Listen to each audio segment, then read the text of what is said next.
whakarota I tai o ngā kupu ngā whakauki I ako I o tōru tēnei wā. Ko te kura reo, te kawa.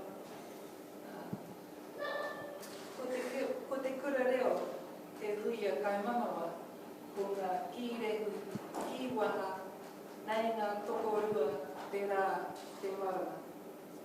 Pēhea te whakawai I te marea, ngai pīkoko, ngai kohokaka, namua te kumu, te kuru paunamu, me tū I te ao ākapa.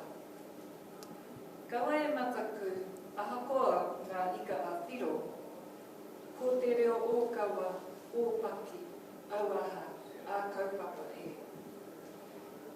Maringa nui ka tū a tāne te wānanga. Ai whapāriki hia, whakairohia kia rangatira ai tō ao.